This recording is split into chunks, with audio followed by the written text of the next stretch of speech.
Hey everyone, welcome to another installment of Echo Worm Live. First of all, I want to say Happy New Year to all of you. Of course, this is our first live stream of 2025. Hopefully you had a fantastic holiday season and a fantastic New Year's as well. And hopefully this new year brings you as much, if not plenty of more joy than it did last year. If you're new here and you've never been a part of one of these live streams before, we have about 6 pages on a Word document of pre-prepared questions that you guys have answered on Patreon, on Discord, on just the YouTube channels in general. If you've ever asked a question or you've ever wanted to ask a question about the channel or the material that we cover, or maybe plot lines or character things that you didn't quite understand, you're always more than welcome to do so. I wouldn't consider myself an expert necessarily on any of these books, but I've certainly read them quite a few times and have some knowledge that maybe I could give towards the answers that you guys are looking for. That being said, with the pre-prepared questions, you are always welcome to join the live chat and ask any questions you might have. Please keep it respectful, of course. We do have some live moderators. No spoilers beyond what is available to everyone for free. So as of today, that goes through about the midway point of the first book in Trials of Apollo, as well as the entirety of Fablehaven. So yeah, feel free to ask those questions. Check in to see who's there. Shadow Dragon says hi. Aspen says hello. Flick Street Productions says, welcome to 2025. Are you excited for the new year, Ty? I am. I had a bit of I didn't detail it too much over on Discord, but I mentioned to a couple people that my ending to 2024 was not probably the best. We spent Christmas Eve in the emergency room. Things are all well now, but December and even just going back a few months in 2024 were pretty rough for me and my family. So hoping that this new year starts hot and continues with a whole bunch of blessings for us going forward. This is also the year that I do hope to finish my book. I don't anticipate it being necessarily published or out in stores by the end of the year, but this summer I'm hoping to have the first full draft of The Radiation Effect complete and out to you guys as an audiobook, and then we'll work on future drafts from there and potential publishing at the end of this year or early 2026. So yeah, I'm looking forward to this year. Hope you guys are too. Vlixam says hi. Genevieve Hummer says hi, guys. Matteo Bartholin says hello. Shadow Dragon says Happy New Year and also asks, did you ever do or did a wolf called Wander? I haven't yet. It is on my list. I know someone's asked it before. Maybe it was you. But it is on my list. My fairly extensive list, if you can see the books behind me, and there's a huge stack in front of me of stuff that I'm actively working on. We'll talk about that a little later. Let's start with a pre-prepared question. Of course, like I said, if you have any questions you want answered in the chat that you didn't get the chance to drop beforehand, feel free to do so. If you guys are watching this afterwards, I also want to thank you for being here. Obviously, you don't have access to the live chat, but if there's a question that you have that we don't get to, just drop it in the comments, and we will get to it the next time we do one. We typically do these every other Thursday around about 4 o'clock Eastern. Just seems to work for everybody the best with the people on the eastern side of the Atlantic, the people on the western side of the Atlantic, and that sort of thing. So, first question, it's the one people always ask. So a couple of different people asked. This first one's from Roblox Squad, who says, if you ever get the time, would you consider reading the Trials of Apollo series? Marty says, can you please do Trials of Apollo? Your voice is so unique. Uvi Views says, will you be able to do a Trials of Apollo audiobook series in the future? Cameron Thompson says, do you mind doing the Trials of Apollo series and maybe Magnus Chase after? Spyro the Dragon says, is the Magnus Chase series coming too? Kyle Campbell says, have you done Magnus Chase? And if you haven't yet, can you please? The answer to all of those questions is yes. Right now, we are currently working on the Trials of Apollo. So if you don't know, we have 2 separate channels. One of them has kind of the full books that is just called Echo Worm, and then our main channel, which is where this live stream is airing from, is our daily channel. And so we do daily chapters of every book. Once we're done with all of the chapters in a book, we'll compile them and put them on the other channel. Just helps with kind of logistics and copyright things and stuff like that. But on this channel, Echo Worm Audiobooks, every single day a chapter of Trials of Apollo airs. Of course, over on Patreon, we are ahead. We are already to the 3rd book now. We're getting close to the big spoiler. So yes, we are currently working on Trials of Apollo. You can find that here on this channel, and it will soon be up in a full version over on the other channel as well. In terms of Magnus Chase will follow immediately on from that. So as soon as we are done with the Tower of Nero, which is the 5th and final book in Trials of Apollo, then we will move on to Magnus Chase. So yes to both of those. Let's see here. Paulina RL says, are you going to do all of the series of Unfortunate Events books? Please, and then a bunch of prayer emojis. The answer is yes. I just started working on the second one yesterday. My goal is to have one of the books out every 2 to 3 months. So if you're unfamiliar how I do things on this channel, we do 2 chapters a day. Just in general. That's kind of all I can promise my time to. I do often do extra than that. Last night I think I got like 13 chapters done just because I had time to.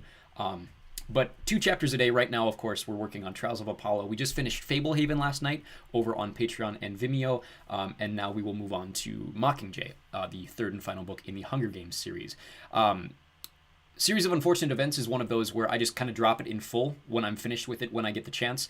And so it's not a daily chapter book where we're putting daily chapters on the channel, but it will be up every book, maybe 2 to 3 months or so, is kind of how we're doing things. So hoping to have the next one to you sometime by the end of February, probably. Let's see here. Shadow Dragon says, yeah, I asked months ago, but thank you for at least looking at it. Yeah, my list is about 7 years long, so asking months ago probably doesn't do a ton. Like I said, there are at least 50 books in the pile that I'm currently actively working on, which does not include maybe about 250 books that I have not touched yet. So that is one of those that I have not had a chance to touch yet. Genevieve Hummer says, I finally listened to The Radiation Effect, and I love it so much. It's probably one of the best kind of sci-fi superhero evil government agency.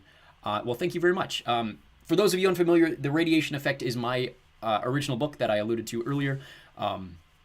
Basically, how I'm doing it is I'm writing a chapter, and then I will record an audiobook version of that chapter and put it on the channel. The first 22 chapters are available over here on YouTube. The 23rd is available over on Patreon. It should be up on the YouTube channel next week.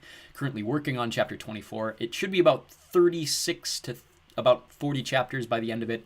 Hoping to have that done this summer.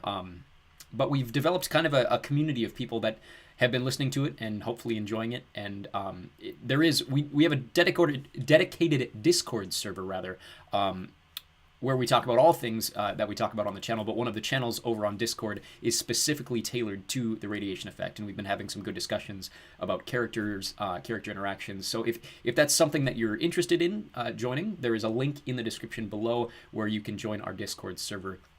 Join in conversations like Percy Jackson, like Hunger Games, and then, of course, with Radiation Effect. I'm always happy to answer questions about the Radiation Effect if you have them, Genevieve especially, knowing that you have read through it all. Let's see here. Shadow Dragon says, can you do Wings of Fire? Yes, right there. It is sitting in my pile. So I am through the first chapter of the first book. I have no idea when it's going to be up on the channel. If we don't get to it as just kind of a me drop it all at once, it is scheduled to come out sometime early next year. Oh, sorry, I am going to delete that. Just because that is a spoiler. I know it's out, and I said that, but that is the one spoiler that I will not allow. But I read your message. I very much appreciate it. Thank you so much. I'm sorry. I did it on purpose. I made her very likable. But yes, there's a major character death about halfway through the book. Let's see here.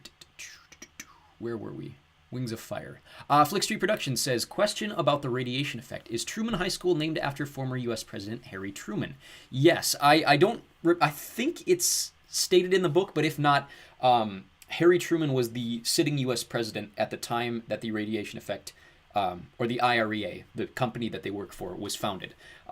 So the city is named after Craig Tyler, who is a fictional character in the series, who is also a politician, but the high school that they attend, Truman High School, is, yes, in fact, named after Harry S. Truman, the reason being that he was the sitting president at the time. Mateo Bartholin says, yes, please do Wings of Fire. Yes, like I mentioned, I'm through about the first chapter, have no idea when it's going to be done, but it's sitting in my active work pile finally. Shadow Dragon says, you are the official Percy Jackson voice person. I'm not, but I am according to Reddit, which is very nice. I really appreciate all the nice things that you guys have been saying about me over on the Percy Jackson Reddit. Let's see here. Aspen says, I'll be sure to check it out. Well, thank you very much. Shadow Dragon says, you do the Hunger Games? Yes, we have done... So I have finished the entire series. All 4 books, of course the 5th one is coming out in the spring. All 4 books are available for my members on Patreon. But the prequel, as well as the first 2 books, are available for free over on Patreon and Vimeo. So the links to that are available in the description below. Like I said, the first 2 books and the prequel, you don't have to pay for. And then Mockingjay will start for free, airing chapters tonight. And then I think it's 27 chapters long, which means that in 27 days, then the full version will be up over there for free as well. Let's see here. Aspen says, I keep listening to the Percy Jackson audiobooks on repeat. How did you start out with audiobooks? So the backstory to this channel, I've mentioned it before on live streams. There was an accident that happened to me about, it would have been over a year and a half ago now. Actually just over a year. It was around, 2 years ago. It was around Christmas of 2022, where I was very lucky that I didn't walk away with serious injuries, and it really just got me thinking about my legacy, if that makes any sense. My wife was pregnant with my first son at the time, and I really wanted to leave behind something for him in the situation that something were to happen to me, where I actually wasn't able to walk away from it. And so I created, I started recording myself reading books. That's something I really treasured about my time with my father when I was growing up, was reading with him every night and reading with my brother and reading with my mom. And so in the situation that I weren't here anymore, I want my children to still be able to read with dad. And so I started recording these. Eventually I finished the Harry Potter book, or the first Harry Potter book, decided to upload it to YouTube. That was about a year and a half ago. And yeah, the channel blew up because of the Percy Jackson TV series, and now we are where we are. So let's go to a pre-prepared question from Tarzart, who says, is your version of Dune the Penguin Galaxy edition? That's a good question. Let me see here. I am reading from the... I don't know if this is the Galaxy version, but this is the Penguin... I'm going to guess yes. Yeah. It's this cover. I don't know if that's the Galaxy version, but yes, it is the Penguin edition. So the text, I believe, is all still the same, but I think you mentioned something about the structure of it.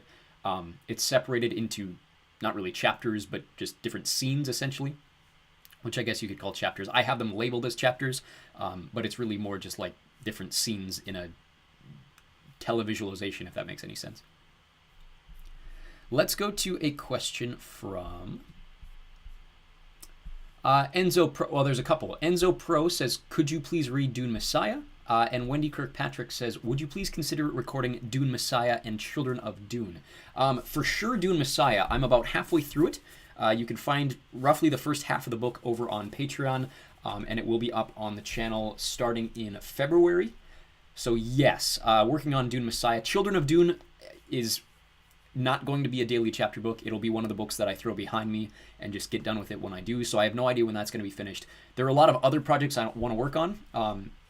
The reason I greenlit Dune Messiah for myself is they're coming out with a film, a third Dune film, which is based on Dune Messiah, and I wanted to be able to have that out to you guys in anticipation of that. So I have no idea. I maybe eventually will get to all 6 of the original Dune books, but I have no idea when 3 through 6 would be coming out. But like I said, Dune Messiah, the second one, should be coming out starting in February. Let's go to a question from Paulina RL, who says, would you do The Little Prince? I can certainly add it to my list. I don't know that I'm familiar with it. Shadow Dragon says, where can I hear it? The Hunger Games. It's available. Because YouTube's copyright is attacked. Well, how do I word this? There are a lot of different film adaptations coming out of various books whose publishing companies are cracking down on the content being made about them because of the anticipation of the films, if that makes any sense. So, for example, if you guys are familiar with the channel Movie Flame, Morgan, the guy who runs Movie Flame, did a video about the upcoming fifth Hunger Games book. Wasn't even like using material from the films or the books or whatever, but it was attacked on the basis of copyright. And so we got our Ballad of Songbirds and Snakes video taken down on YouTube, and so we've moved all of our Hunger Games videos to Patreon and Vimeo. They're still available for free, like I said, but you can find links in the description below, Patreon or Vimeo. You shouldn't have to sign up for anything. You shouldn't have to pay any money. They should be available for free. Flick Street Productions says, the homecoming chapter in The Radiation Effect hit me pretty hard, given that I went through much of what Kent did during my own prom experience. I'm sorry to hear that. Yeah, Chapter 8 of The Radiation Effect is a chapter that I am both very proud of and very invested in emotionally as the author. And it's a very impactful chapter for Kent. It helps us to kind of understand him. It's really the propulsion of one of his major character arcs going forward throughout the series. And it's really, it's almost the end of the first quarter of the book. Is what that signifies. Is that's kind of the last of the setup chapters for just getting them associated with the world, if that makes any sense. And so I may have mentioned this before over on the Discord channel, but all of the main characters in The Radiation Effect are caricatures of certain aspects of me and my experiences, and that's pretty traditional with most authors. So. Like you said with your own prom experience, Kent's actions are rooted in a lot of my own mistakes when I was in high school. And so it's a fun chapter to read through, but it's one of those where it's like, man, if he just would have done everything differently, then things would work out. Because everything's in his court, and he just plays everything so wrong. We see that again in Chapter 12. We see that again in a variety of other chapters going forward. But that is one of my favorites there. Meaningless Standard says, what inspired you to write The Radiation Effect? A variety of things. I think I started writing it for the very first time way before it had a title, way before it was even similar to the plot that it has today. The characters were founded maybe about 12, 13 years ago. Around the time I was reading Divergent, I was reading Hunger Games. So there's a lot of plot elements from those books. I think specifically when I was reading through Mockingjay, the third one of the Hunger Games books, I realized how many things I had been inspired by from that book and from the mission that they go on in the third book, and how that kind of impacted the plot of my book. A lot of character quirks and beats are taken from the Heroes of Olympus. I've mentioned before, like Emma's ability to speak Spanish, as well as like her being from Houston, that's pretty directly taken from Leo Valdez. But I've always wanted to write a book. It's just I've never been able to. I was never that good of a writer growing up. Looking back at my stuff, like I had a great concept of world building, but I didn't really have a concept of character building or plots or that sort of thing. And so it's taken a while, quite a while, to get the book to a point where I'm happy to share it with you guys, but I'm pretty satisfied with where it is right now. Genevieve Hummer says, you have kids. Yes, I have one son at the moment. Yes, intending on having more in the future, but yes, I am married with children. I'm a lot older than I look, which, I mean, maybe you think I look as old as I do, but a lot of people think that I'm a teenager. I'm definitely not a teenager. Let's see here. Shadow Dragon says, what is your favorite book that you read or did? Well, the one I remember, if you're asking specifically when I said the thing about reading with my dad, the one I remember is Diary of a Wimpy Kid. I remember laughing just so hard when I read that the first time with my dad and the voices that my dad would do, which inspires my own voice acting that I do when I do audiobooks. And so there were times when I was recording the first couple Diary of a Wimpy Kid books, because those were the only ones that were out at the time, where I was just thinking back to the time that I spent with my dad and my brother and how much we laughed reading those. So, yeah, I very much enjoy Diary of a Wimpy Kid. Me personally, I read Harry Potter when I was very young, and so I'm pretty partial to Harry Potter. King Pascal says, Happy New Year, Ty. You are definitely the best, Percy Jackson. Well, thank you very much. I enjoy your work quite a bit. Thank you very much. I hope you have a new Happy New Year as well. VlixM says, do you have the Sea of Monsters on your YouTube? I should. Check the playlist. If it's not there, then something went wrong. In fact, let me check that right now. Just because you said that, I always get worried that one of the videos was taken down while my back was turned. So I go to the channel, I visit the channel, I go to my playlists, and I go down to Camp Half-Blood Chronicles. And yep, it's right there. 91,000 views. So you should be able to find it if you check the channel and look in the playlists. Let's go to a pre-prepared question from Sir Not, who says, why did you stop Artemis Fowl? I didn't stop Artemis Fowl. I just haven't finished recording the second one. You can see it, this shoulder here, this kind of bluish book, that is Artemis Fowl 2. I'm about a fourth of the way through it at the moment, so you could probably expect that sometime early this spring for the second one to come out. So I didn't stop it, I'm working on a lot for you guys. I've mentioned before, I don't make any money on YouTube. The only money that I make from doing audiobooks is from my patrons. If you guys are interested in becoming a patron, you get about 2 months in advance of the channel. So it's as little as $5 a month. You can sign up with the link below.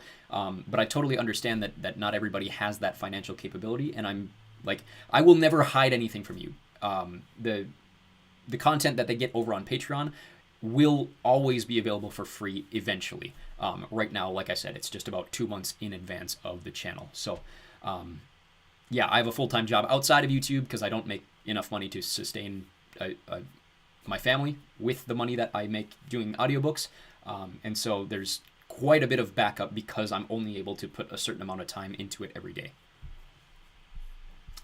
Let's go to a question from Aspen, who says, are you planning on writing more books after the radiation effect? Yes, hopefully. My goal in the long term would be to have a handful of series out. The radiation effect at the moment, and I don't really see this changing, is going to be a heptology, which is 7 books. So just like Harry Potter, first one takes place during their freshman year, first 4 books take place during high school, and then there's 3 books following that take place in the 3 years following their high school experience, just to wrap everything up. There is a series that I have been thinking about doing for not quite as long. Radiation Effect is definitely my longest project, but one that I started when I started watching Game of Thrones, which takes place in contemporary Switzerland. It's essentially, it's not quite House of Cards, but it's more, it's almost War and Peace, but not quite as boring, is the best way to describe it. And then there is a kind of a sci-fi version, not quite Dune, but almost a little more sci-fi-ish version of Game of Thrones that has been kind of brainstorming in my head for a long time. And then there's a graphic novel series that I wanted to work on. So I have quite a few projects in my head, but I'm really focusing on the radiation effect because you can have a ton of projects. I just like to have one out and one that is firm and solid. So that's my long-term plan. I don't know if that will be sustainable. Paulina RL says, could you put in your list the Foundation Saga from Isaac Asimov? They are underrated, and I'm sure you'll love it. I think someone's requested that before because I definitely know I have Asimov in my list. So I'll check where that's out and see if I can't bump it up for you. Let's see here. Shadow Dragon says, off topic, but do you have any pets? Yes, my wife and I have 2 cats, who you will occasionally hear in the background of my audiobooks if I don't have the door tight enough. Excuse me. Flick Street Productions says, if I read correctly in chapter 10, Clark Xander, the group's mission leader, is 24. Is that right? Let me double check because you may be correct, but I do want to double check that. Sorry, I'm distracted now that you said that. He should be about 28, if I'm not mistaken, but I may have written it wrong. There are times that I write something, and it's not, and then I decide to change it later. So I just want to check real quick.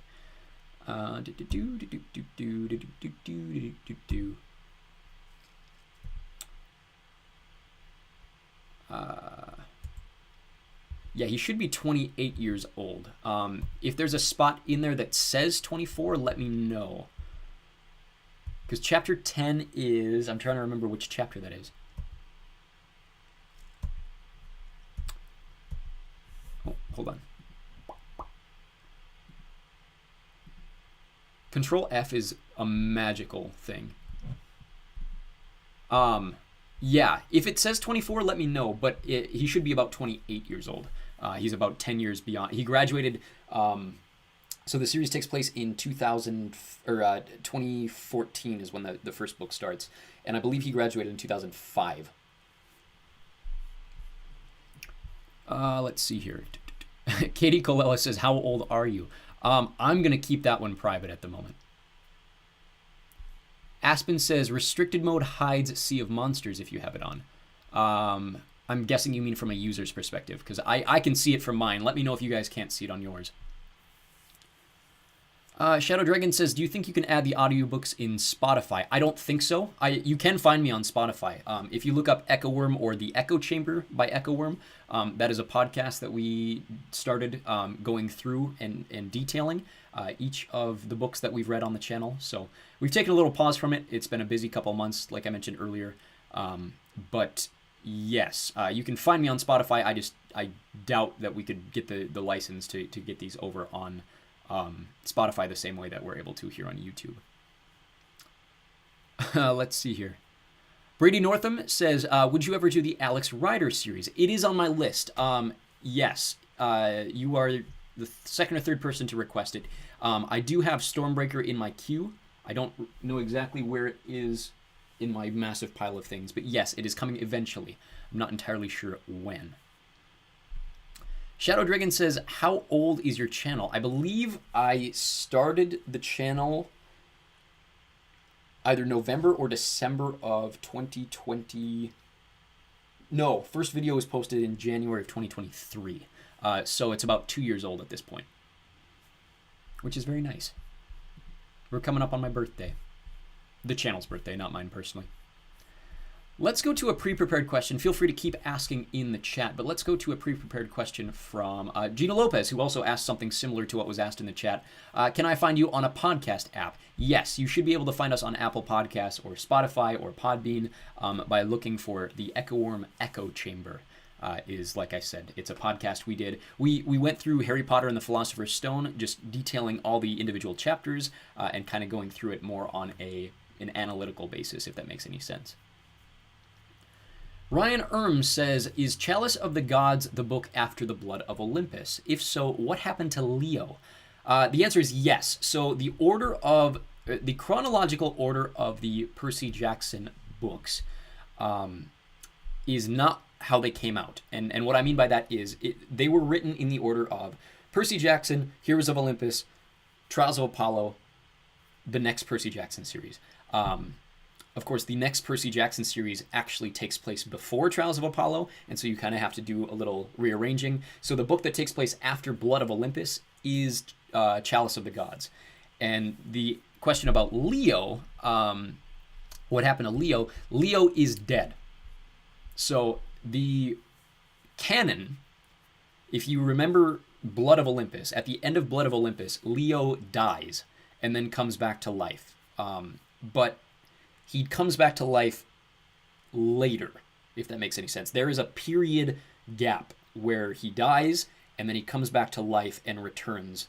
And so during this gap, that's when we get the new Percy Jackson books. So the answer to what happened to Leo is, in the new Percy Jackson series, Leo is dead. And that someone else had a question. Prochez Noob says, question about Wrath of the Triple Goddess. Why didn't they just get Leo or the Romans to fix the house? So the answer with Leo is he's dead. But in terms of the Romans, I don't know. I think there's tension between the two camps still because of the events that happened in Blood of Olympus.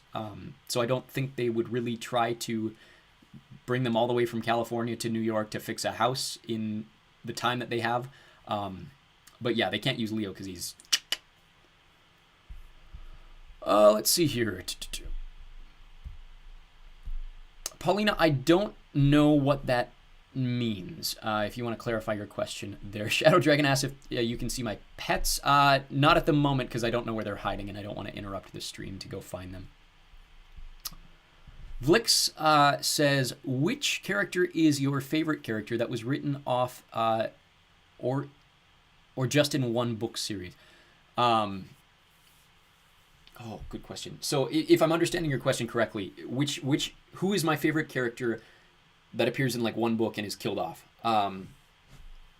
Feel free to correct me if I'm understanding that wrong. Oh, that's a really good question. I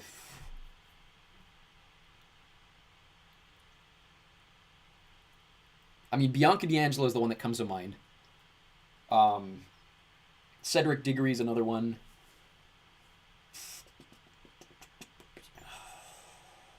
Killed off. Yeah, I don't know. I would go with those two, just because my actual answer probably needs a lot more thought than I have time to go through on a stream. But that is a very good question. Let me see here. Flick Street Productions says, I know it sounds like I obsess over the radiation effect, but I can't help how exciting it is thus far. I think I've listened to the current chapters many times, including chapter 23 on Patreon. Well, thank you very much. I'm always happy to answer questions about the radiation effect. I love that people are engaging in it in a way. I never expected people to engage with it the way sorry, I got distracted by something in the chat. I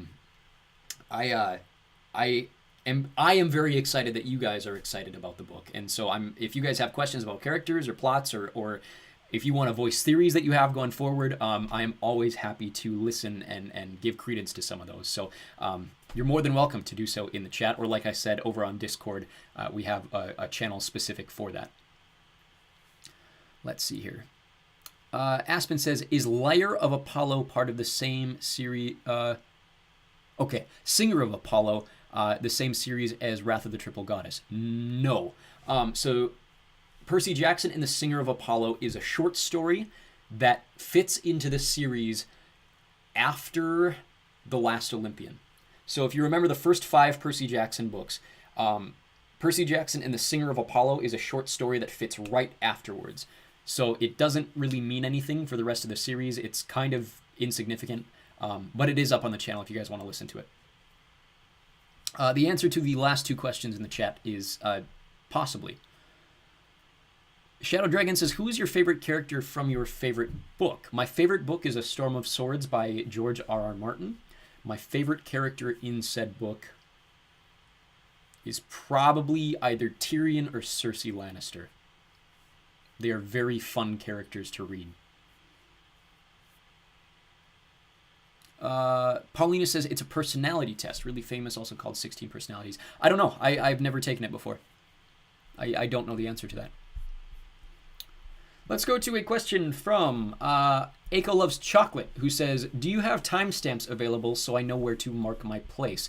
Every chapter should have in the description, or every full book should have in the description a list of chapters. The exception being, so for example, Among the Free has 40 chapters, most of which are about 4 pages long. I decided not to do timestamps for those, so you guys are more than welcome to keep track yourself. But for like major books, all of the Percy Jackson series, all of the, like Game of Thrones series, all of Dune, that sort of thing, the description should have timestamps there available for you guys to keep track of. Shadow Dragon says, who is your favorite character from Percy Jackson? Nico D'Angelo. Speaking of, Bianca Moore says, why wasn't Nico invited to the Halloween party in Wrath of the Triple Goddess? I don't know, to be honest with you. I'm sure there is an answer given in the series, but off the top of my head, I cannot remember what he is doing, or if there is actually a reason given. Because if I'm not mistaken, at this point he is at camp. Yes, at this... yeah. At this point, he is at camp, but I can't remember why he wouldn't be at the party. I mean, he's antisocial, so it doesn't surprise me that he's not there. But maybe they invited him and he just didn't show up. That is in character for him. But to be honest, I don't know the actual answer. Vlix M says, yeah, it was just supposed to be killed off or just left the series. I would say Rue from the Hunger Games is also a very, very good example. Her death is very impactful for the rest of the series. Let's see here. Flixtree Production says, what are the ages for Emma's parents, or Shane Daniels and Tate Schuler? I imagine Shane being in his 30s and Bill and Wendy being in their late 40s or early 50s. Yeah, so an interesting thing that I've put in the book is they don't live very long, comparatively. Like, the average lifespan of someone with a radiation effect is about 20 years less than the average human age. I think it's like 82 or 83 nowadays. So most people don't live far into their 60s. So Emma's parents are both in their mid-40s, I believe. I'm trying to remember when I had... Yeah, Emma's parents are 44 because her dad was born in 1970. Shane Daniels graduated the same year as Clark Xander. So Xander's 28, Shane is explicitly stated in the book to be 29. So they're very young. And that's Shane's whole thing, is like, he is the prodigy. He graduated early. He was a U.S. Marine for like barely any time, but he still won the Medal of Honor, and was like given an honorable like ceremonial leave from the U.S. Marine Corps. And then he came back to Tylersville, and the reason that he was made deputy prime minister is because Bill Guerin was afraid that he would usurp his popularity, if that makes any sense. So he put him on the ticket to help himself, if that makes any sense. So yes, Shane is very young. Bill and Wendy are in their mid-40s, and Tate Schuler is probably about the same. Maybe a little younger, but most of the like executives in the embassy are going to be in their late 30s to mid-40s. Shadow Dragon says, are you enjoying Wings of Fire? So far, like I said, I haven't really gotten into it yet. I'm reading a lot of different dragon books at the moment, and I'm trying not to get them all confused, so I probably won't dig super hard into Wings of Fire until we're done with the inheritance cycle. Let's see here. Odorobi says, what is your favorite book to read? If you're talking on the channel narration-wise, I would probably say... that's a good question. That is a really, really, really good question. I'm looking behind me. I really enjoyed reading Fablehaven. Probably Harry Potter, to be honest with you. I had a blast doing the accents for Harry Potter. Shadow Dragon says, what mythical animal in Greek mythology in Percy Jackson is your favorite? I would probably have to say the Hellhounds. I had a very large dog growing up, and so every time I read for like Mrs. O'Leary or even Cerberus, I just am reminded of the dog that I had growing up. He was a very large black dog. Let's go to a question from Miranda Blunt, who says, what is a labyrinth? A labyrinth is a very intricate and extensive maze. So it's pretty much a fancy word for a maze. There might be a little technical differences in it, but a labyrinth is usually very large and very intricately designed, and often has something hidden in it. Let's see here. Aspen says, yeah, Nika would not have been on his quest in Sun and the Star yet in Wrath of the Triple Goddess, and Nika was pretty much ignored. Mrs. O'Leary was all the underworld representation put in, I think. Yeah, like I said, I think it's in character for him, even if he was invited not to show up. But, yeah, I don't know if there's actually a canonical reason why he didn't show up. I'd have to think about that. Genevieve Hummer says, do you identify as a nerd? I don't know if I identify as one, but I think I think I fit the criteria quite a bit. I more so self-identify as like a self-obsessed, or like a, what's the word I'm looking for? Just like an obsessive person. My library is very extensive, and I have a lot of very weird habits. I collect flags. There are a lot of weird things that I do that most people don't do. I don't know how to describe it better than that without going down a massive rabbit hole. But yeah, you could probably say that I am one. I don't know that I identify as one. Shadow Dragon says, can you do Percy Jackson's voice? I can. Percy Jackson's voice is pretty much my normal voice, so I'm trying to think of something I could read that has Percy's dialogue in it. At least I assume they're fine. Haven't actually, seen them in a while, but I do have the empathy link with Grover, so if he wasn't fine, I think I'd know. Sure, something like that. Let's see here. Meaningless Standard says, what is your opinion on the Kane Chronicles? I think the Kane Chronicles is Rick Riordan's best work. I think it is the most structurally perfect of his writings.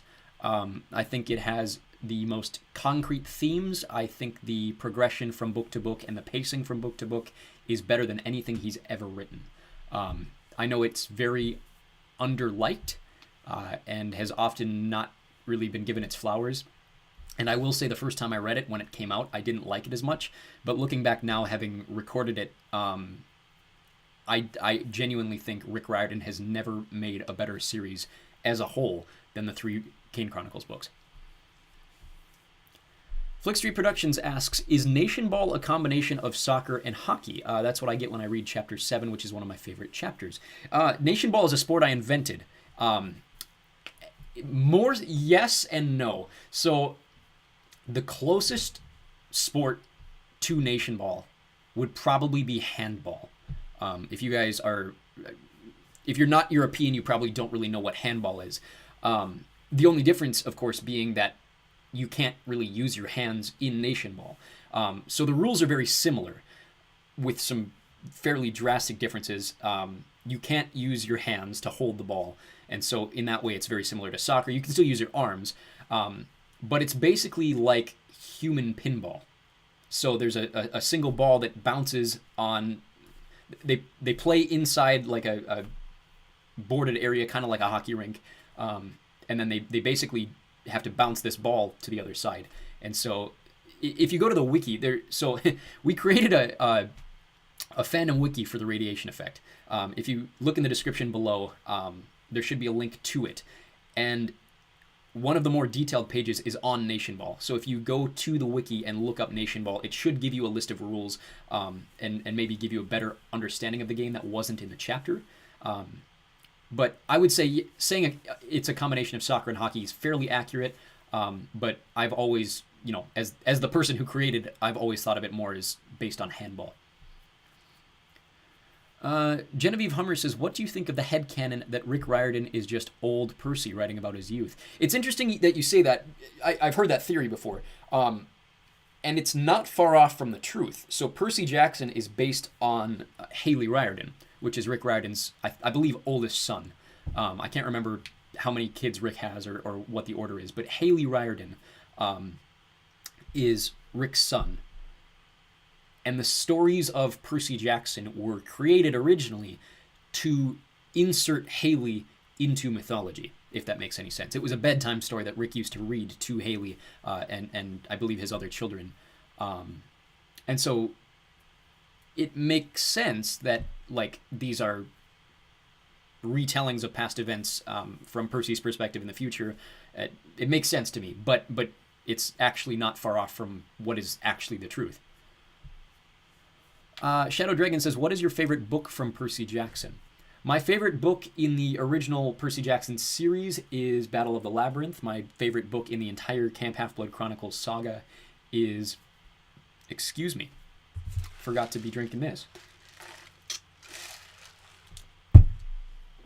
Sorry for the interruption. My favorite book in the entire saga is House of Hades.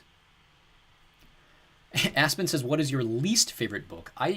That is a really, really tough question. There are a lot of books, and a lot of them I don't enjoy.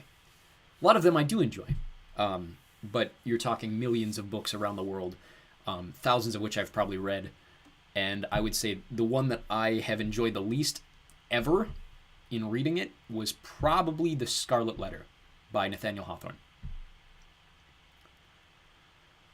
Shadow Dragon says, what's your least favorite book from Percy Jackson? My least favorite book in the entire series is Sea of Monsters.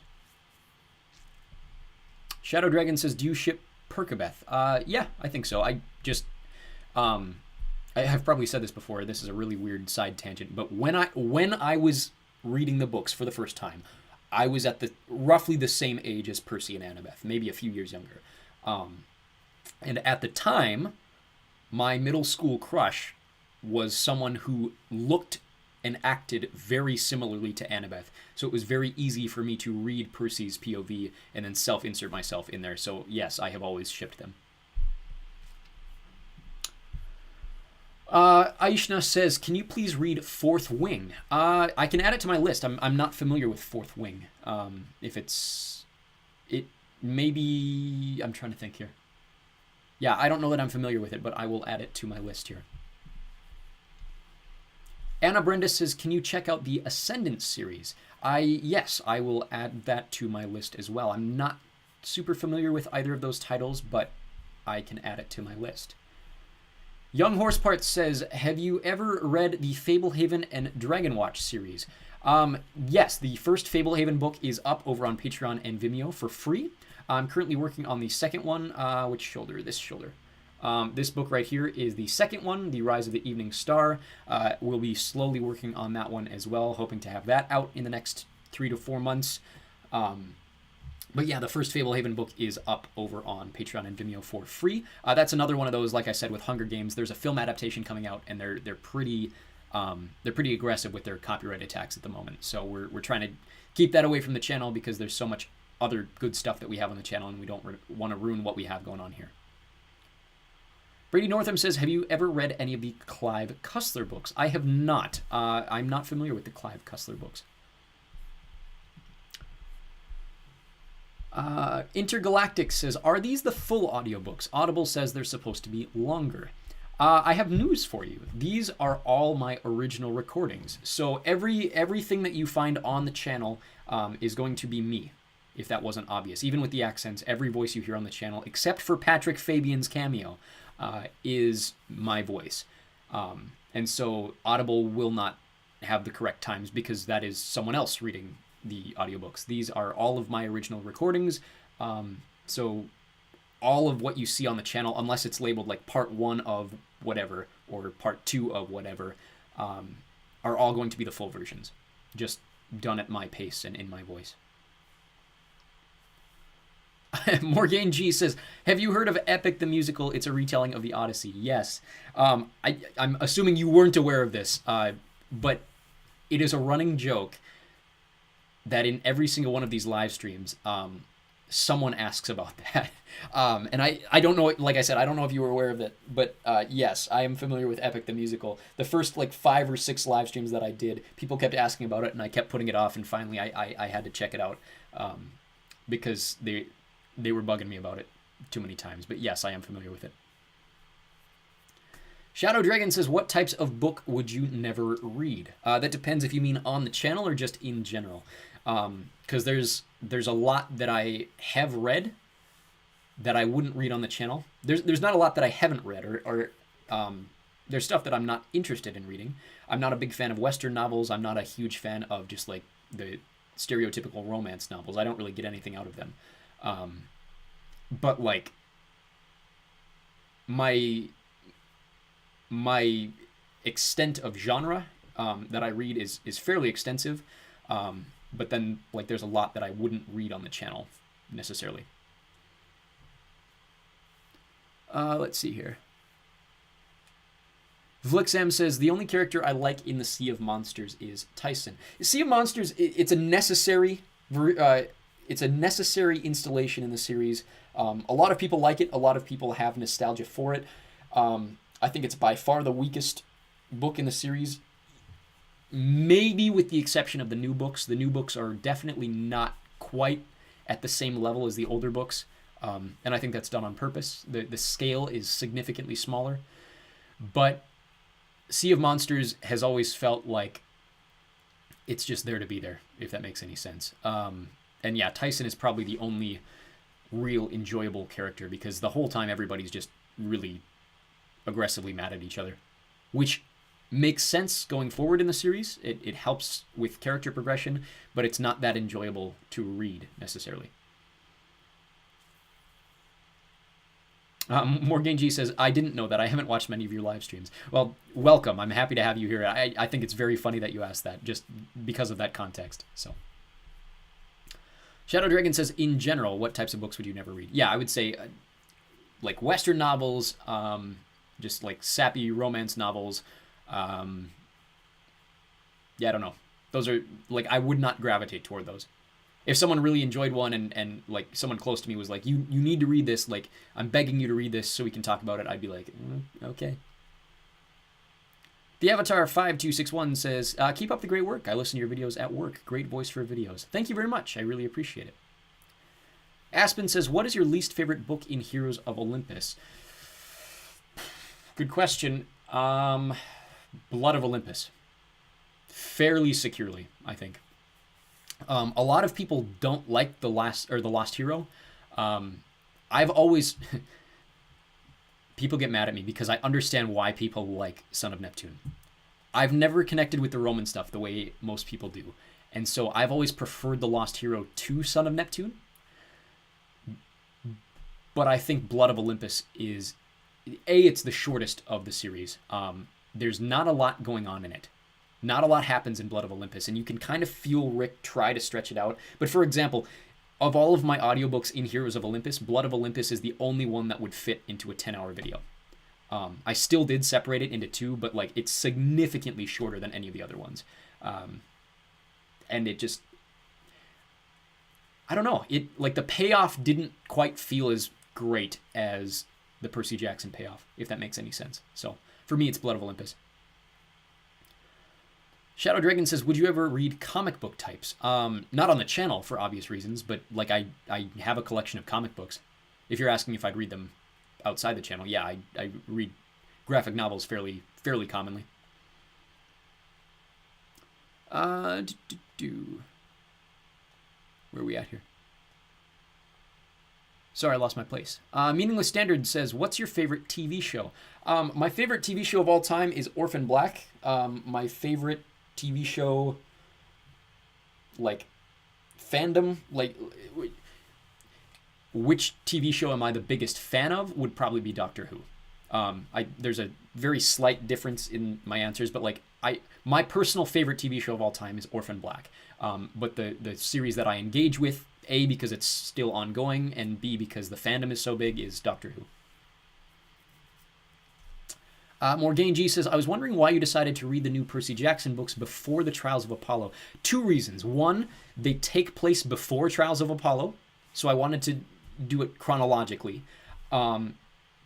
Two, I wanted to do them as they came out, if that makes any sense. So I did Chalice of the Gods, I think, last June, ahead of the September release of Wrath of the Triple Goddess. And so I had Chalice of the Gods done ahead of Wrath of the Triple Goddess, and then I believe pretty confidently that I was the first audiobook out in the world of Wrath of the Triple Goddess. I bought the book that morning, and I had the audiobook on YouTube that evening. So I will never do that again, but I was pretty proud of that. Shadow Dragon says, have you ever watched the Percy Jackson movie? And if you did, what did you rate it? I would rate the first one a 6 out of 10. I think it's a solid story, but it has nothing to do with the original book. The plot is completely different. The characters are completely different. And I would rank Sea of Monsters a 3 out of 10 for very similar reasons. Flick Street Productions says, I hope that Kent ends up with a love interest later on in the series, if not the first book itself. I honestly think that he'd be a good match with Rachel Tennant from The Party in Chapter 12. I'm glad you said that. There is a theory that I have maybe fueled the flames on, that has been passed around over on Discord, that something happened between Kent and Rachel Tennant in that chapter. I think there's enough wiggle room there that's left ambiguous to hint that they had an interaction that was not entirely platonic. But I'll let you formulate on that and discuss it. But that is an ongoing theory.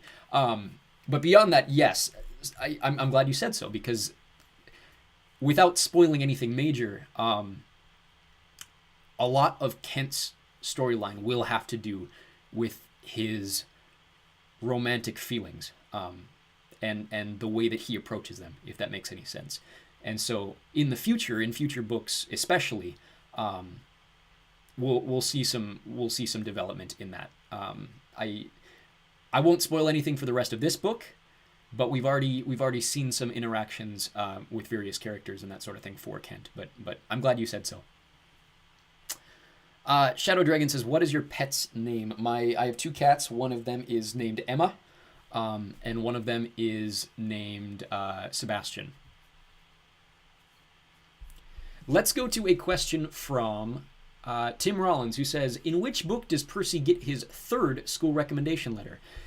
So the recommendation letters are the plot devices, or the MacGuffins, I think is the correct literary term, in the new Percy Jackson series. So the books 6, 7, and 8 are called the Senior Year Adventures. They take place before Trials of Apollo, like I said, and after Heroes of Olympus. And so in the first book, he gets his first letter from Ganymede. In the second book, he gets his second letter from Hecate. The third book's not out yet.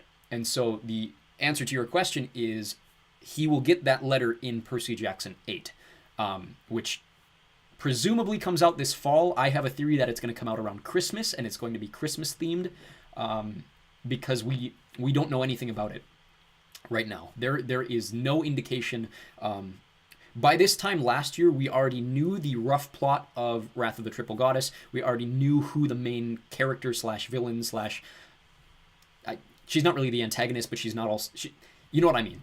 We knew Hecate was going to be in it. We knew what the cover was. We knew what the title was. We knew the release date. We don't know anything about Percy Jackson 8, except for the fact that it's supposed to come out this year. But beyond that, yeah, the letter should come out in this. I'm guessing you're asking because in Trials of Apollo, we know that he got all three. He is already on track to attend. And so it's the problem with prequels is you kind of already know how they end. Let's see here. Shadow Dragon says, "How old can someone hear your channel? Like, is it age restricted?" I don't think so. I mean, I don't know how YouTube works from a... like, if your parents locked your YouTube channel to be kids only, you probably wouldn't be able to watch my videos. But, like, it's not age restricted over 18, if that makes any sense. Let's see here. VlixM says, "I feel like the Lightning Thief and the Sea of Monsters are kind of the same. Not all the same stuff, and the same people." Yeah, so you're not the first person to notice this. I've said this before, and people in the comments say this all the time. But the series doesn't really feel like it kicks off or becomes the series that it does until the third book. Like, the first one is an action-adventure film, essentially, as a book. There's not really an arcing plot. The plot just kind of goes like this, like the whole time. It's a very, very weirdly structured book, and it feels very immature because of that. Sea of Monsters is similar. Okay. Hopefully that fixed it. Sorry about that. Not sure what happened there. Hopefully everybody can hear me. Let me know in the chat if you guys can hear me again. But I got interrupted there. Sorry. The question was, Scorpion King saying, "Do you mind doing the rest of the Diary of a Wimpy Kid books?" Yes, I am currently on the 5th one, The Ugly Truth. That's the purple one with the egg on it, right? Yeah. There's like 20 now, just short of 20, I believe. My goal is to do all of them. I don't know how long they're going to take. My goal is to do about one every couple of months or so. So the last one I did early December. Hopefully the next one is out by the end of January, maybe early February, but perfect. Shadow Dragon says, "Why did you start your channel?" I mentioned that earlier in the stream, and it's kind of a long story, and I don't think I'll repeat it at the moment. So if you want to go back in the stream, you're more than welcome to listen through and hear the story of why I started the channel. Let's see here. Aspen says, "I really hate Son of Neptune and Lost Hero. It's boring to me. The characters don't meet, and the Roman stuff just annoys me a lot. Mark of Athena was the first good book in Heroes of Olympus." I don't disagree with you. I don't dislike them as much as I used to. I get them more now. And I think they're like, I was annoyed by the fact that, like you said, that they're separated. I understand why it was necessary, but from a fan perspective, it's very tedious and annoying. And so, yes, I agree. Like, for the longest time, Mark of Athena was my favorite book because that's when the teams meet. It's still my second favorite book in the entire series, but House of Hades has surpassed it for me since then. But I definitely understand you. I personally don't care for the Roman stuff either. I don't really enjoy...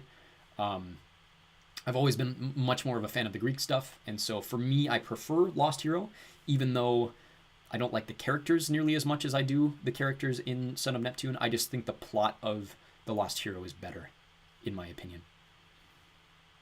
Flick Street Productions says, what was your inspiration for the Egyptian-style indoor water park? Wow, what a question. What was your inspiration for the Egyptian-style indoor water park that Xander takes the main characters towards? What was your idea for it? Great question. So I'm from Minnesota, right? If that wasn't obvious by my accent. And so my motivation, you guys asked what my inspiration was for writing the series earlier.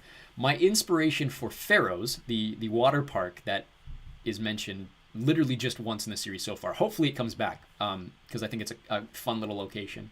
My inspiration for it was the Great Wolf Lodge, which is a massive water park, indoor like hotel water park in Bloomington, Minnesota, just outside of Minneapolis. It's basically the water park version of the Mall of America, but it's like a water park in a hotel. And so that is themed as like this kind of Northwoods timber style, like Great Wolf Lodge is evocative of what it's themed of. But I'm glad you brought that up. That's really funny to me. Shadow Dragon says, do you have any hobbies outside of reading? I have way too many hobbies. That's why I can never have time enough for YouTube. Yeah, I have quite a few. I'm very, very into sports, which I guess isn't... Hold on. It's looking like we're losing signal again. I may have to switch the feed signal from my phone. Hold on one sec. Let me know if you guys aren't hearing me.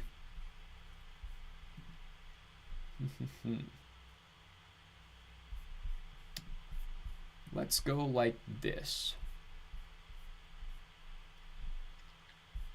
All right.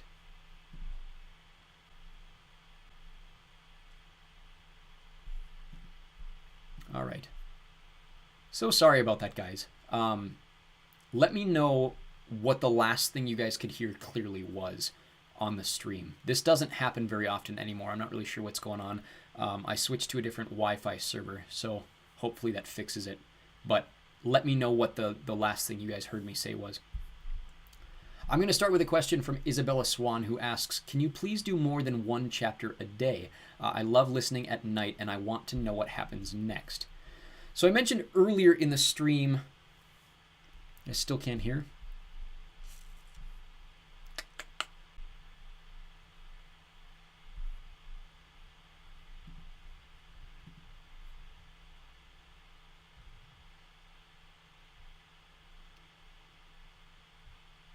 Okay.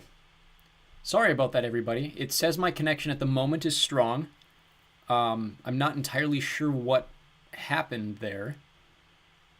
That is very rare that happens the way it did. That wasn't a Wi-Fi issue. That was the program. So if OBS cuts out again, I do apologize. We may have to postpone the stream and finish it elsewhere. But I'm gonna go back. It looked like the last thing you guys could clearly hear me say was asking about my hobbies. I am big into sports, which seems like not a very common thing for someone on YouTube, but I'm a big hockey fan, big hockey player, so that takes up a lot of my free time. I've actually been getting back into video games recently. I was never a big video game person, but it was suggested to me to try to start again. And so I've been playing a lot of recent video games. I also do a lot of data collection in my free time. Like I literally just have 400 different spreadsheets of various items. Very complicated.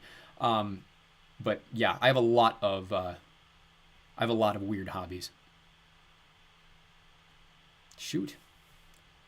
Frozen again. Okay. I'm not seeing it on my end. Usually I get alerts that something's not working, but we'll keep going as it is. Let's go to a question from Isabella Swan, who says, can you please do more than one chapter a day? I love listening at night and want to know what happens next. The answer is no. So I mentioned earlier, I don't make any money on YouTube. And because of that, I have a full-time job outside of YouTube. And so what I'm able to do for you guys on a consistent basis is 2 chapters a day. And so I do one Rick Riordan chapter, and then I do one of a non-Rick Riordan property. So at the moment, like tonight, we're starting the 3rd Hunger Games book over on Vimeo and Patreon. So the answer is no, I can't do more. If you want to support me and try to help the journey in order to be able to do that more often, you're more than welcome to do so over on Patreon. It's $5 a month. You get to skip ahead of the channel by about 2 months. But at the moment, no. 2 chapters a day is pretty much all I can do. So, question from Flick Street Productions, who says, if I may ask, when did you make the cover art for the radiation effect? And do you hope to have a second cover art made? Yes, please. So I'm not, and this is kind of the trend, I'm not a big fan of AI artwork at all. When I started the channel, I didn't really think much about it. And the more that I am on YouTube and see kind of the damage that it does to creators like me, as well as, you know, the energy impact. I don't know if you guys were aware of how much energy it takes to make artificial intelligence artwork, but it's fairly significant. And so one thing that I've been trying to do, especially in like my own personal readings or my Bible readings, is not use AI art. I started uploading the radiation effect last December, so not 24, but December of 2023. And at the time, I didn't have any artwork made for it, so I did use AI art. And the image that you see is a colorized version of an AI interpretation of one of the major events of the book. What I would like to have happen, if you guys are graphic designers or artists and are interested, please hit me up wherever. I would love to have actual artwork done, and eventually be able to pay an actual artist to do the artwork for the radiation effect. At the moment, I don't know that I would be able to do that. I would be more than happy to take your artwork and promote your artwork. At the moment, though, I don't know that I'd be able to pay for it, but I would love to, you know, once we start making money off of the radiation effect, be able to give you a cut of that based on the cover art. But if that's something that interests you, if you enjoy making artwork, or even if you just want to make artwork of the characters themselves, I'm always interested in seeing that. I do have AI artwork up on the wiki that I'm not a big fan of, and I would like to change that as well. So at the moment, yes, it is artificial, but I would love to pay someone to do actual cover artwork for the radiation effect. Shadow Dragon says, do you have any Percy Jackson things? If so, can we see? I have a bunch of shirts. I'm not wearing one right now. But I don't, if you're talking like little toys or graphics or anything, I don't. But like I said, I do have t-shirts, which you have probably seen me wear on other streams before. I have a Camp Half-Blood one. I have a Camp Jupiter one. And there's another one that I'm trying to think of at the moment, but not a ton of them. I have a lot of Harry Potter stuff and a lot of Doctor Who stuff. But question from Katie Colea, who says, is the radiation effect available in print anywhere to read? I'm using the transcript, but would love to be able to refer back to things. At the moment, no. I did promise someone that I would make one, and I might renege on that promise for the sake of copyright. I was reading into it more, and I've heard a few potential horror stories for what could happen if I do give it out in print prior to having it actually copyrighted. The benefit of doing it here on YouTube is that I obviously have the recorded rights to my work. Whereas if I gave it out in print, it's a little bit different. So at the moment, no, I do apologize for it. But I did mention the wiki. If you check out the wiki in the description below, you should get further insight into some of the chapters. I'm still working my way through all of the individual chapter descriptions and the things that happen in them. But there is a variety of things that you can learn about the characters and stuff like that, or things that I've compiled or that other people have compiled based on the actual books themselves. Let's see here. Flick Street Productions says, I know of an artist who might be interested. I'll try to reach out to you and tell you more on Patreon. I would love that very much. Thank you so much, Flick Street Productions. Kyle says, what if Percy Jackson is really the son of Neptune, but he's just raised to be a Greek demigod? That's certainly a theory. There's a lot of ways to disprove that theory. But I mean, I like the way you're thinking.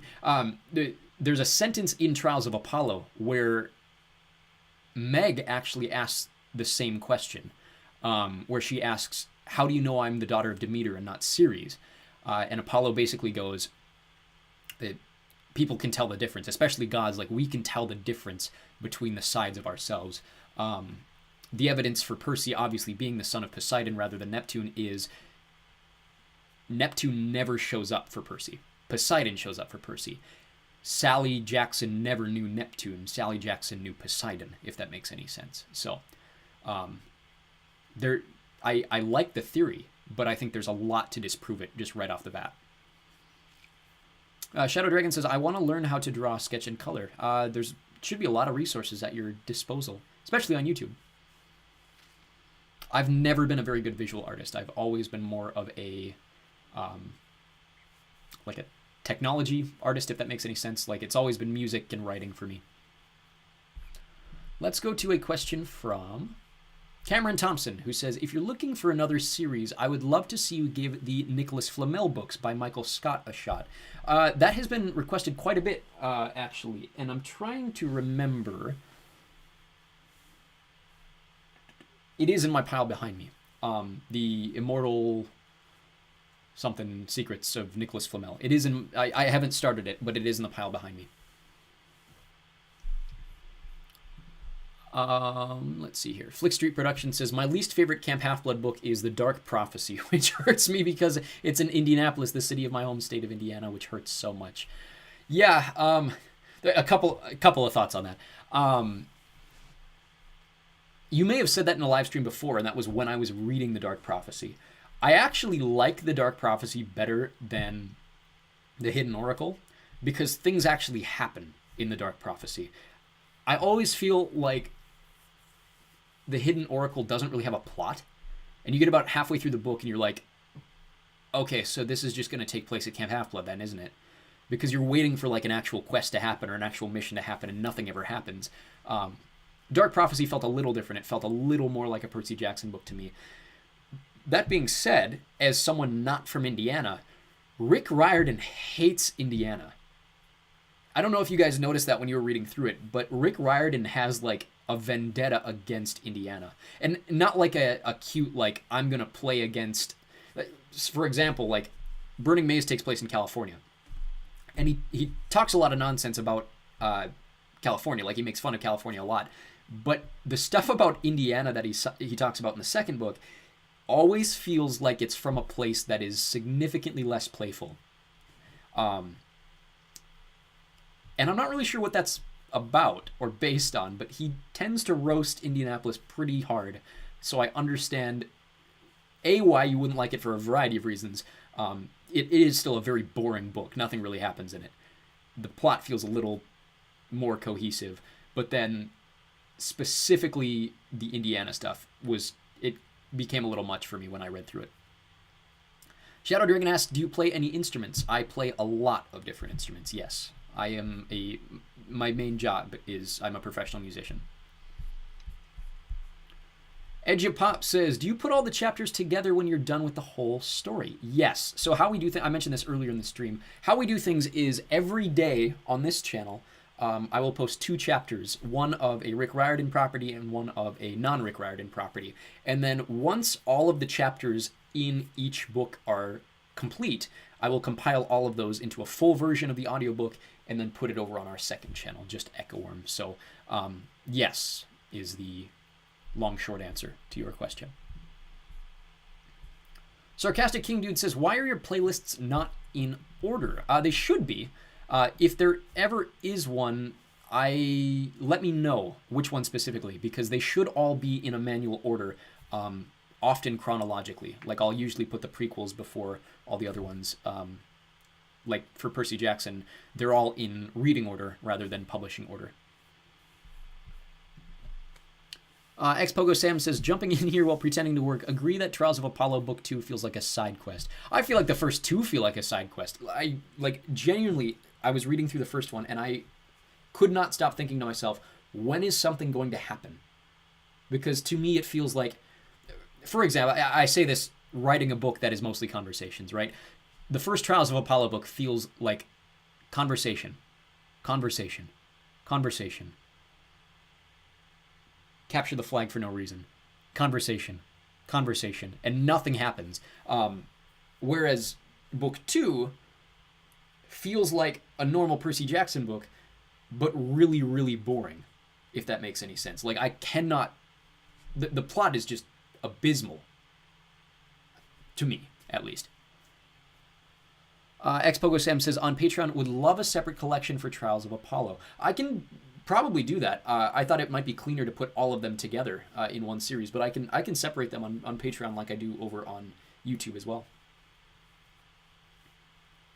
Pogo Sam says 2 books of exposition. Honestly, that's what it feels like. Like Burning Maze feels like something's happening. Finally. And something does happen finally. But Trials of Apollo is a weird series. I'm not a major fan of Trials of Apollo. That's why you guys kept asking for it, and I kind of put it off as long as I could.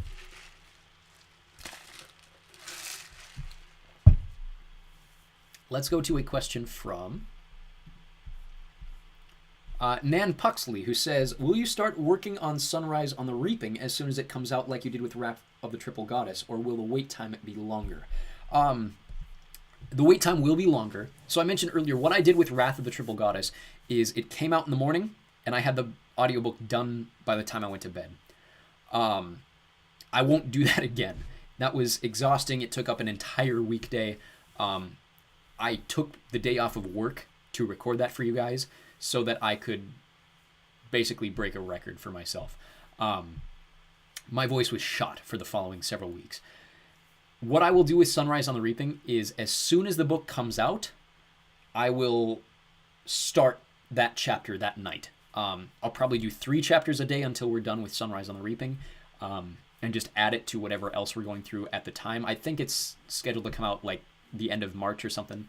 And then I'm assuming it'll be 27 chapters, potentially more. I know Ballad of Songbirds and Snakes was more than 27, but the main 3 books in the Hunger Games series were all 27 chapters. So for the following month then, I will do a chapter a day until it's done. Let's see here. Xpogo Sam says, don't get me started on how much of a, book 1's Capture the Flag was. Genuinely, A, it kills the pacing. B, it does not make any sense narratively.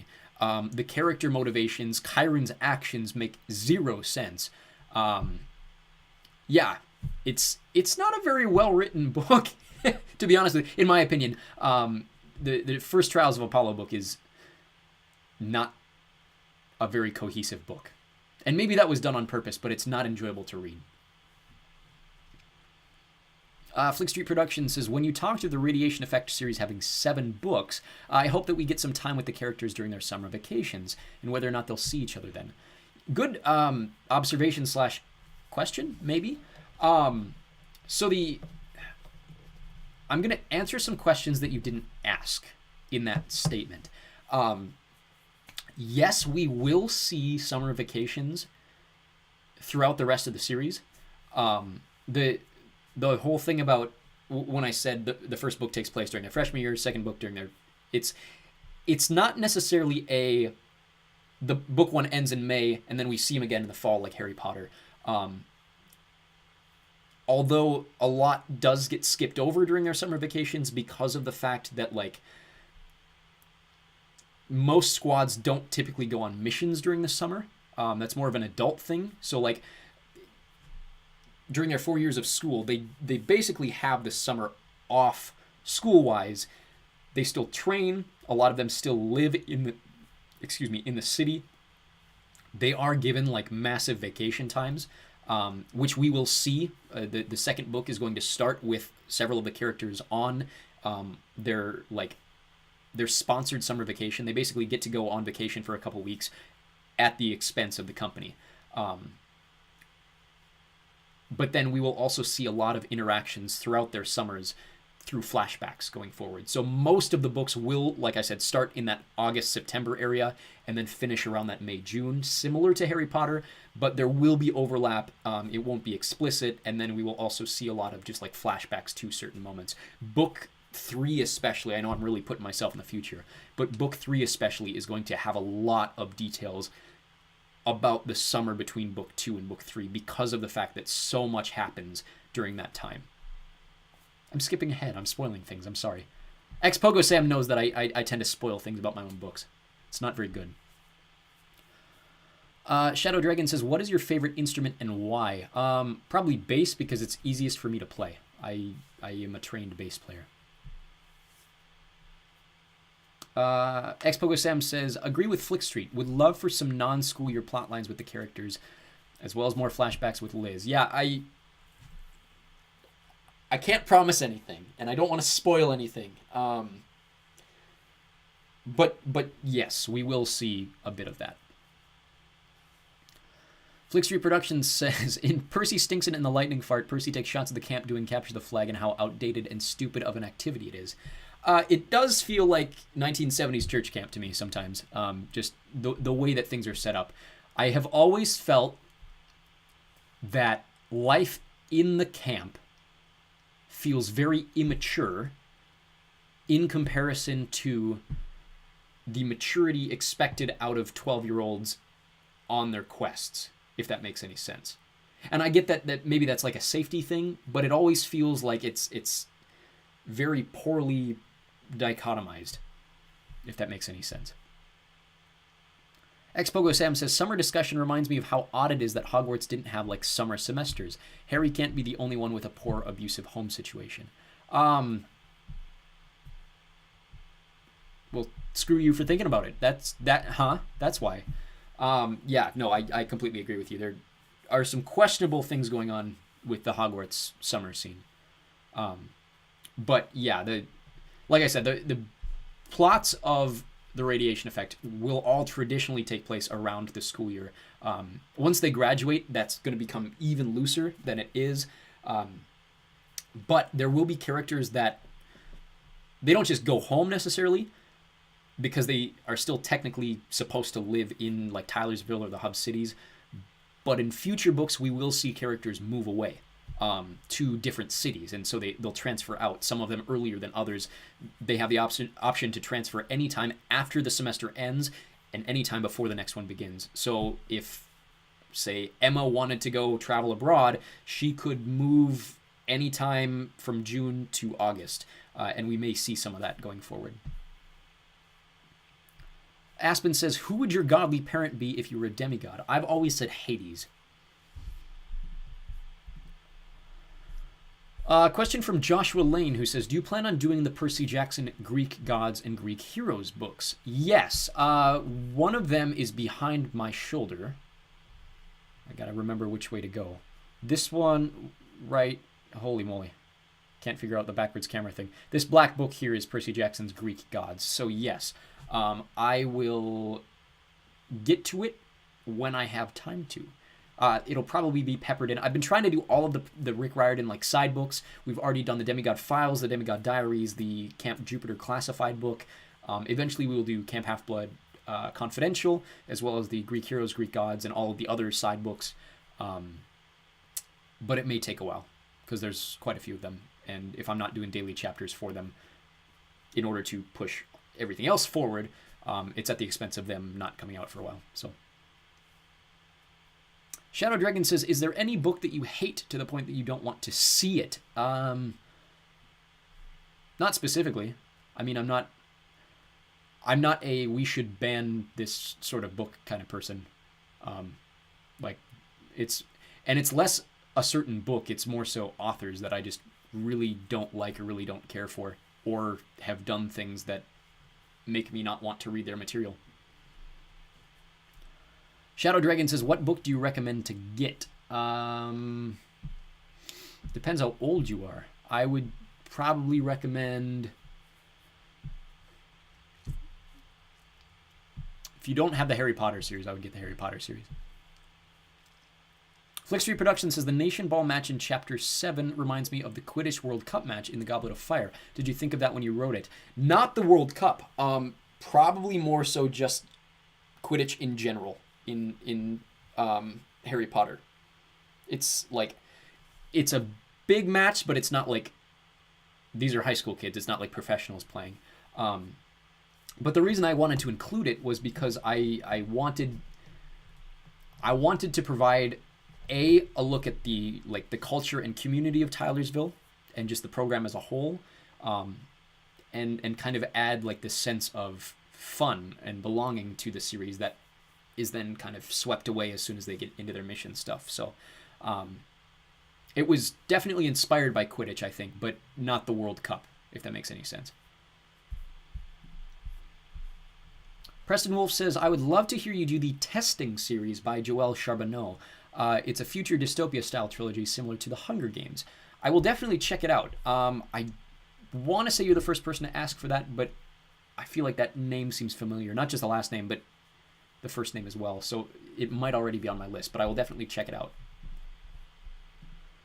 Question from Christina, who asks, can you do the Divergent series? Yes, Divergent is... So I mentioned 2 chapters a day.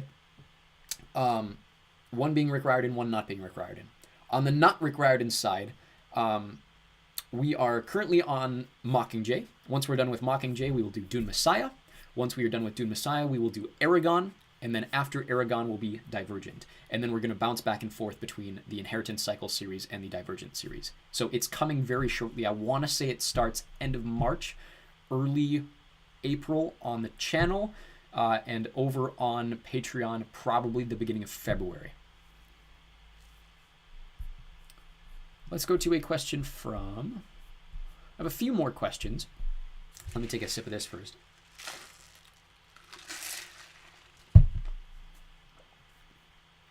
Diana Savino Schulman says, have we asked for the Aragon series yet? Yes.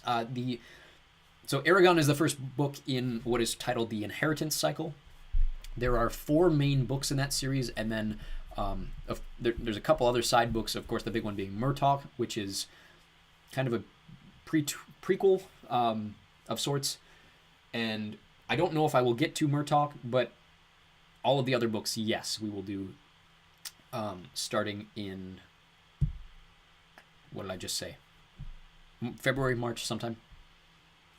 It's next on Patreon after Dune Messiah. So in about 2 weeks, we'll start Aragon over on Patreon. Let's see here. Meaningless Standard says, will there be a concept of the strongest in the radiation effect? For example, Gojo... concept of the strongest. Define that a little better, if you wouldn't mind. I would love to answer that question. I'm curious to know exactly what you mean by the strongest, because I think the answer is yes, but I just want to make sure I know exactly what you're talking about there. Xpogo Sam says, wish there was a Nation Ball style tackle Quidditch with no spell restrictions. So okay, so it's funny you say that, because in the original version of Nation Ball, oh, you're saying tackle Quidditch. That would be really funny. So in the original version of Nation Ball, there's that rule in the current version, right, where if you cross the center line, you can only do so if you're touching another player or the wall. In the original version, you could cross the line, but as soon as you cross the line, the other team is legally allowed to beat the ever-loving crap out of you, which I thought would be really funny. But then I realized that I banned football for injury purposes, and so it wouldn't make sense for them to allow that. But something similar to your question was like the original version of Nation Ball had fighting in it, which would have been really fun. Morgan G says, do you know how many books you recorded / uploaded in 2024? Wow. I could probably tell you. Give me a second here. Let's go to... Oh, and of course my Wi-Fi on my phone's not working now. If I really think about it, so I think I was 3 books in through Percy Jackson and Harry Potter, so eliminate 6. If you're including the Magic Treehouse series and the A to Z Mystery series, which are kind of kids' books, I would say that I recorded about 70 full books last year, which are available on YouTube or Vimeo or Patreon or whatever. But yeah, I did a lot of work last year, which you guys may not feel like it's a lot, because you guys only see it every so often.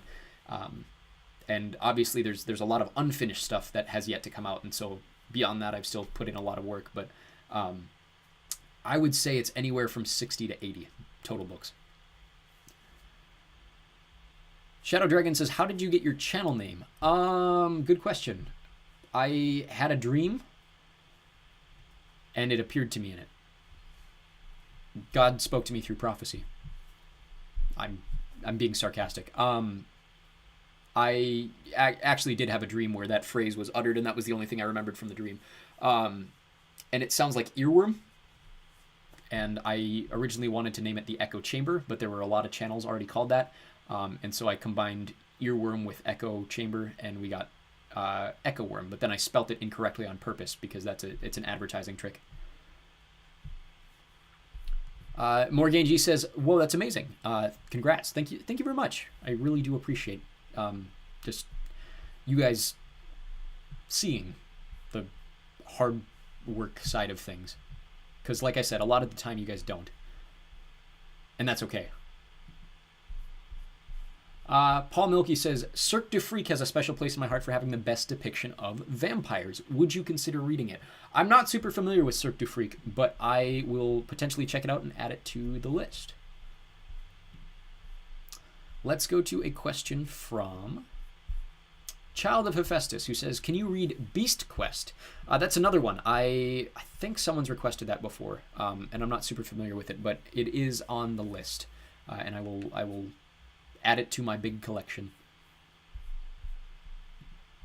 Feel free to keep asking in the chat. I've been having a lot of fun answering the radiation effect questions, so if you guys have any that you want answered, I would love to continue discussing those. Grace Miller says, I've been obsessed with the show Outlander recently, but I would love to have the audiobook. I don't think I've ever seen Outlander. I've obviously heard of it, and I've never read the book, so I'll check it out and see if it's something that I'd be interested in reading on the channel. Excuse me. We'll probably go for another 5-10 minutes here, unless you guys want to keep asking questions in the live chat. Shadow Dragon says, when you were younger, what did you want to be when you grew up? Good question. When I was really little, I wanted to be a construction worker. When I was 6, I wanted to be an astronaut. When I was 10, I wanted to be an architect. When I was 16, I wanted to be a professional musician. When I was 19, I wanted to be a cargo pilot. When I was 22, I was a professional musician. And now I don't really know or necessarily care what I want to be. I just enjoy what I do, if that makes any sense. I'm very happy with what I do, and I enjoy where I'm at. Let's see here. Flick Street Production says, I could see a Nation Ball match in a future novel happening like the Quidditch finale in Prisoner of Azkaban.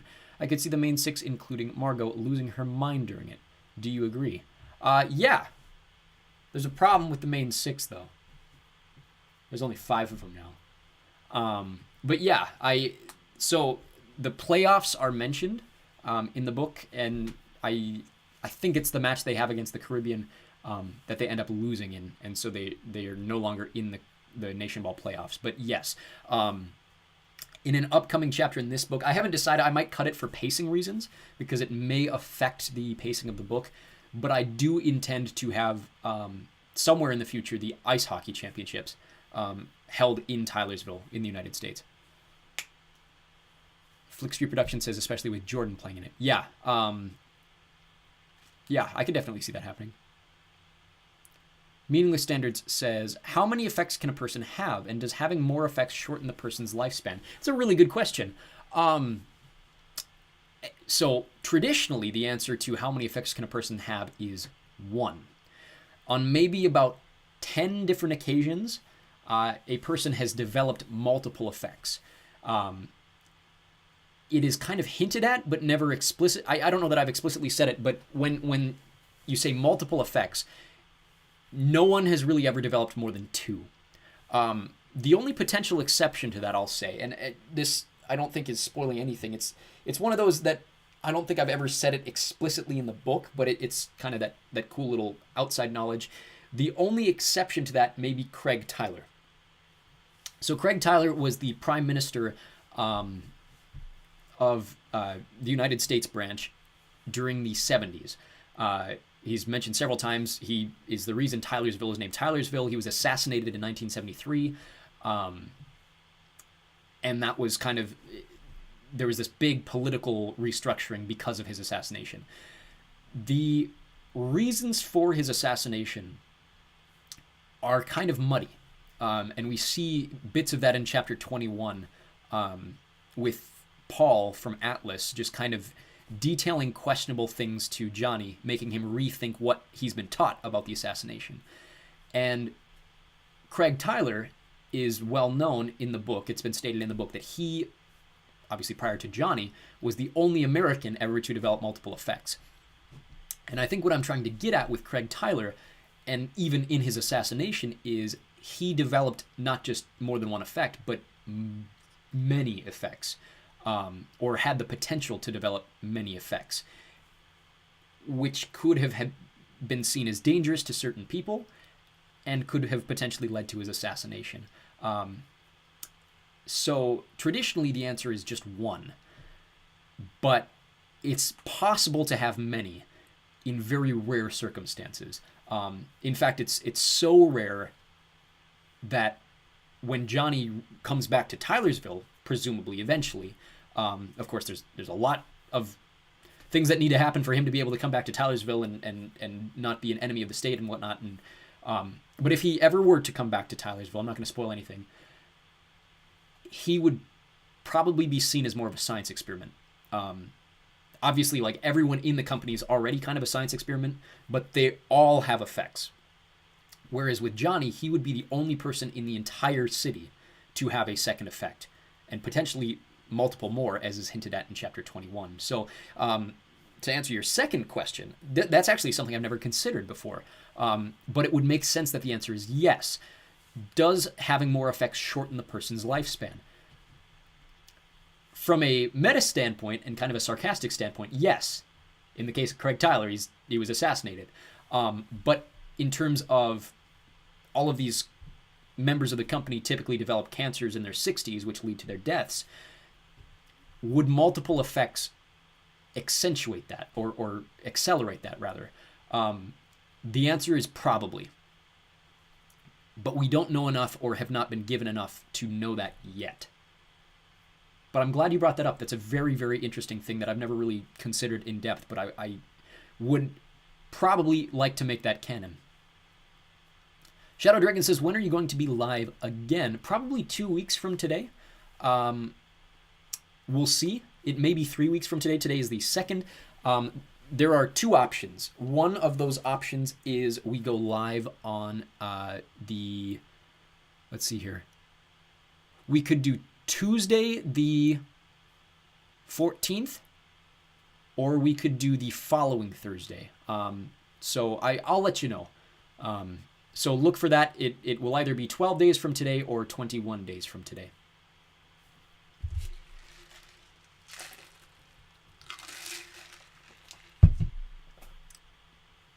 Meaningless Standards, you've been killing it with the questions. Same with you, Flick Street Productions. If you have any more, I would love to answer them.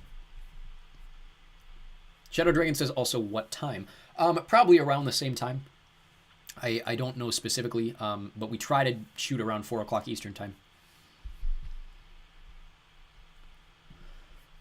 I have one final pre-prepared question from that guy who says, could you expand on Liz's ability? I never really understood it. Yeah, so Liz, her ability is, I like to think of it, someone put it better. Xpogo Sam put it a lot better than I could. I've always thought of it as Iron Man without the armor, right? So he's got these kind of like cannons in his hand that he just...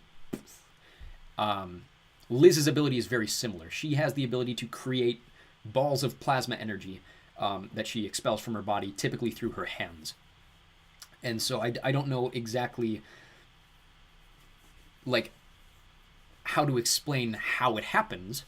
The science behind it is probably a mystery to most people, but as is the case with most radiation effects, that's why there's so much just science and testing being done at each branch to try to figure it out. But her ability is basically I've used this wording before. It's a physical manifestation of emotional energy. So the more energy she puts into it herself, the more she's able to conjure that out. It can be very physically taxing for her. And there's often been, Xpogo Sam has asked questions about like the ITI. So the initial trauma incident, or whatever ITI stands for. I'm the author and I can't even remember what the acronym stands for. But each person develops a radiation effect after and because of a singular traumatic incident. And the question that's been asked before is, what was Liz's? In order, like, that seems like a weird power to be created out of one of these traumatic incidences. And I've always thought of it as probably being something where she, and it certainly could be tied to her brother's death, where she either had to expel a serious amount of emotional energy or was trapped in a situation where she had to escape it using physical energy. So I would think it's either one of those or a combination of both of them in order to wonder how she developed it. Let's see here. Flick Street Production says, I found your radiation effect fandom page. It was a little difficult to find, but I found it. There's a link below if you guys want to check it out.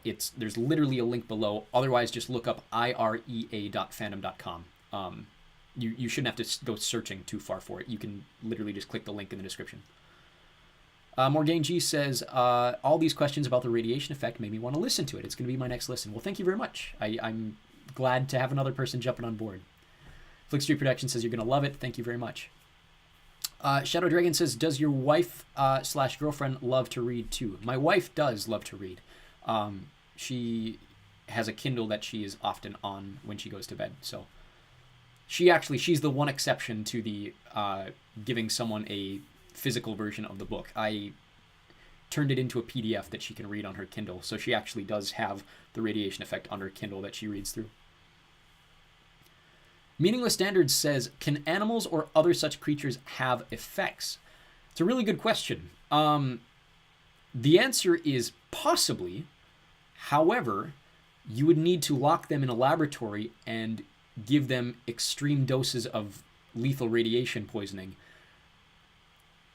which is often considered immoral, which I know it is for humans too, but yeah, so the backstory to radiation effects, why they happen, they're not random. The effects themselves and what powers come out of them are random. But the reason that all of these people have them is because in the past, their ancestors, it wasn't that long ago, it was just a couple generations ago, were tested on, most voluntarily, in order to try to figure out if the United States or whatever country they're from could develop weapons through humans. It's very similar to something like Captain America with the super serum, whatever. And so can animals get them? Possibly. But they weren't trying to test superpowers on animals. They were trying to figure out if humans could develop or survive deadly radiation poisoning, if that makes any sense. now that you said that, in the real world, like, or not the real world, but like in a non-scientific or a non-intentional scenario where it would happen in the natural world, the only exception I could think of, because of the level of radiation that is being used to create these effects, would have to be if an animal was standing outside a nuclear reactor as it exploded, right? So it wouldn't be the animals surrounding Chernobyl. It would have to be an animal within the reactor at Chernobyl as that thing is going off, because there is a lot of radiation that has to go into creating the effects, if that makes any sense.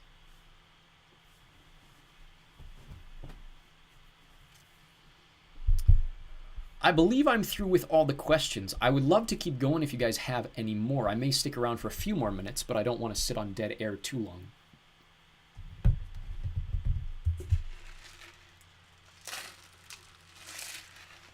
Flick Street Productions, do you have any questions you want answered?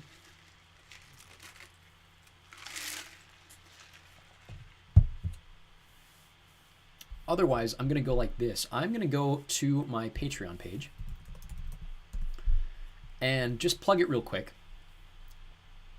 and talk about just a little more about the benefits that you guys can get if you want to join over on Patreon. It's patreon.com/EchoWirm, of course, worm spelled with an I. For as little as $5 a month, you get everything on the channel about 2 months in advance. So let me skip over here. Where am I at here? If I go to patreon.com/EchoWirm, this national member tier here, you get basically everything for $5 a month or more. And then once you go up to $10 or beyond that, then of course you get your name in the credits of every single video that I post. And then up to champion member tier. This is my favorite because we have 6 members here who every single month, and I just did this today at the start of every month, I send a physical copy for no extra cost of whatever we're reading over on Patreon. Today I just sent all 6 of those members a physical copy of, oh boy, that's disorienting.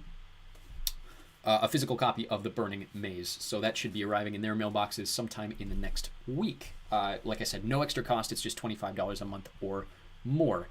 I do want to give a shout out to all of those people, though. My champion tier: John Buck, Donald Easter, Dalton Bailey, Lydia Bryant, Joseph Morrill, Zhukov Crawford. My League 1 patron, Sneavatics, and my League 2 members as of this week: Brandon Doty, Mr. Taper, Rockin' Ryan 99, X-Ray, Rania, Katie Rose, Nickerdoodles, Goose, Srinija Srinivasan, Suzanne, William James, and Sunny. Questions in the chat here. Meaningless Standard says something like a cockroach. Potentially. As far as we know, no. And it is not my intention to really bring anything like that into the series. But theoretically, yes, something could happen like that. Thank you for the live. Thank you for the live. Flick Street Productions says final Supernaturalist chapters will be up tonight on their channel. Hope you like them. Would love to hear your thoughts. I will absolutely check them out. Thank you very much. Zhukov Crawford says, I love it too. Thank you, Zhukov, for being a part of this as well, and for all that you do as a member of the book club. So thank you guys very much. Again, if you have the ability to join the Patreon, you are more than welcome to do so. Skip ahead of the channel and support me financially, but everything will always come to the channel eventually. Free stuff over on Patreon and Vimeo that's not available here includes the Hunger Games, Chronicles of Narnia, the Spiderwick Chronicles, a variety more that you're not able to see here, including Fablehaven, which came out last night. Check out the links below, wiki to the radiation effect if you guys want to follow along while you're reading. Otherwise, there is a Discord server where we talk about all of the stuff we've talked about here over there, as well as a special chat for the radiation effect, which is a lot of fun. So thank you guys very much. I really appreciate all of you.